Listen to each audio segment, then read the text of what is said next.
स्वास्थ्य मंत्री इरफान अंसारी ने निजी अस्पतालों को चुनौती देते हुए कहा है कि किसी भी कीमत पर मरीजों की मौत होने पर उनके शव को परिजनों को अस्पतालों को सौंपना होगा। जल्द से जल्द आयुष्मान भारत के तहत अस्पतालों का बकाया राशि का भुगतान किया जाएगा। अस्पतालों को दिया जा सके सर, ये सरकार का बहुत बड़ा सहयोग होगा। हम ईमानदारी से अच्छी इमेज बना सकेंगे, पब्लिक में भी, अस्पतालों में भी और सरकार में भी एक अच्छी इमेज बना सकेंगे। लास्ट मेरे चार्टर में जो मुद्दा है, आज का सबसे ज्वलंत मुद्दा है, इसलिए बिल्कुल लास्ट में बोल रहा हूँ इसको। मैं जो आपका क्लेम था 2400 करोड़ का, उसमें अधिकांश क्लेम का डिस्पोजल हम लोगों ने कर दिया है। कुछ तकनीकी समस्याओं के कारण जो है कुछ परेशानी आ रही है, इसका भी निराकरण हम लोग कर रहे हैं। इस संदर्भ माननीय मंत्री जी के गाइडेंस में नेशनल हेल्थ अथॉरिटी से भी बातचीत कर रहे हैं, वहाँ भी विचार विमर्श कर रहे हैं। हमारी टीम भी वहाँ लगातार उनके संपर्क में रहती है, तो मुझे पूरी उम्मीद है इसका हम निराकरण डिस्ट्रिक्ट ग्रीवांस रिड्रेसल सेल के माध्यम से कराएं। सर, ऐसे हमारे सारे मुद्दे पिछले 5 साल से ठंडे बस्ते में पड़े हैं। करीबन 24 करोड़ 28 करोड़ का पैसा हमको अभी तक नहीं मिला है। ये सारे मुद्दों पे चर्चा हो, बहुत सारे मुद्दे ऐसे हैं जो डिस्ट्रिक्ट ग्रीवांस रिड्रेसल सेल से स्टेट तक पहुंच चुके हैं, लेकिन स्टेट हमको इसकी पेमेंट अगर जल्दी से कर दे तो सर इस स्कीम के प्रति हम लोग का विश्वास बढ़ेगा।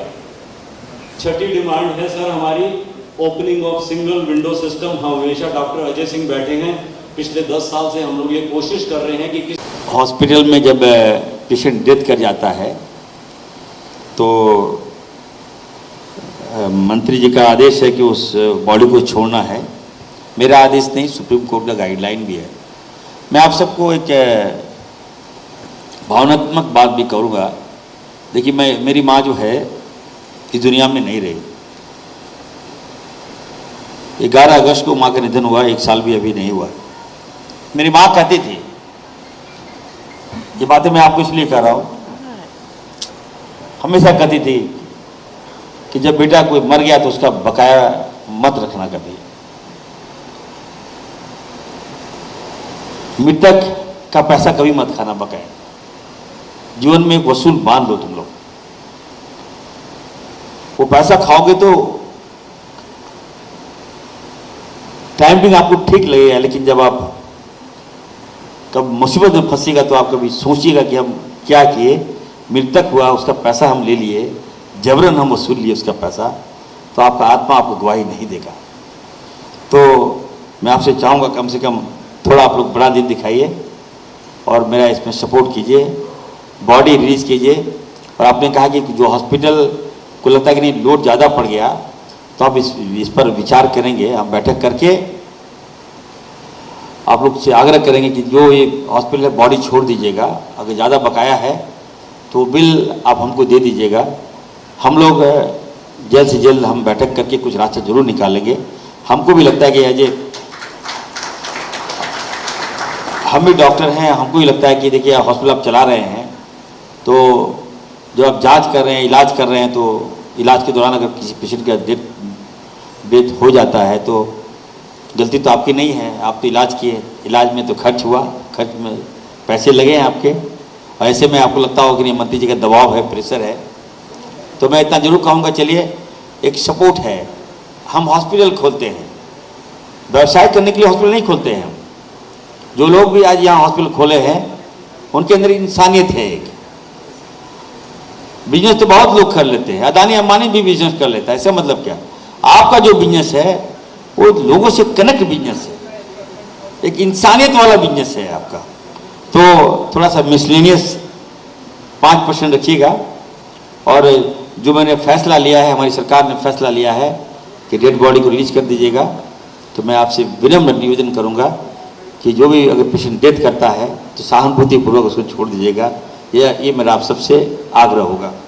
अभी हम कलकत्ता गए थे, सेक्रेटरी साहब, एक सेमिनार में हम नहीं, जिस ईमानदारी से वो बोल रहे थे, लगता है कि चूँकि कभी कभी होता है कि व्यवस्था जो सरकार है और जो राजनीतिक पहलू है उसका, वो अलग अलग होकर के अलग अलग बयान दे देता है। संयोग था कि इस समय सरकार के जो व्यवस्थापक थे वो भी सामने बैठे हुए थे, इसलिए उन सब उसके गवाह हैं कि ये बात कही गई है और कल तक हम लोग उम्मीद करते हैं कि युवा मंत्री हैं, उम्मीद करते हैं, लेकिन जब तक मिल नहीं जाता है तब तक विश्वास नहीं होगा, क्योंकि इस तरह का बहुत बार आश्वासन मिल चुका है। और राजनीति में कहावत है कि जो न कहता है वो पॉलिटिशियन नहीं है, जो हाँ कहता है वो अफसर नहीं है। तो यही वाली बात है कि वो लोग कुछ नहीं बोल रहा था लेकिन ये कह गए, तो अभी वहीं पर एक मिसिंग लिंक है।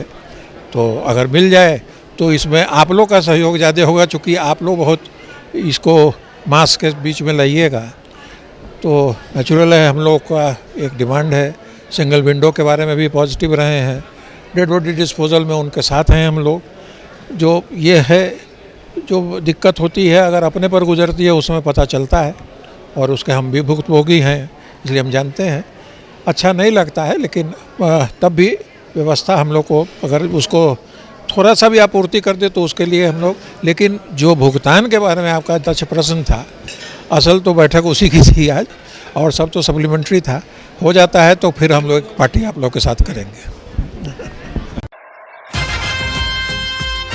लाएंगे अखिलेश इस बार पीढ़ी सरकार, लाएंगे अखिलेश इस बार पीढ़ी सरकार। हमारे माननीय राष्ट्रीय अध्यक्ष जी को विचारों को, समाजवादी पार्टी को विचार को मानते हुए हमारे पार्टी में आए और माननीय राष्ट्रीय अध्यक्ष जी को विचारधारा को और उनका सारे आंदोलन को देखते हुए जुटे।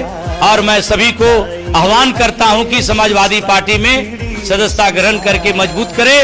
जय समाजवाद, जय अखिलेश। आइए समाजवाद से जुड़िए, समाजवादी बनिए।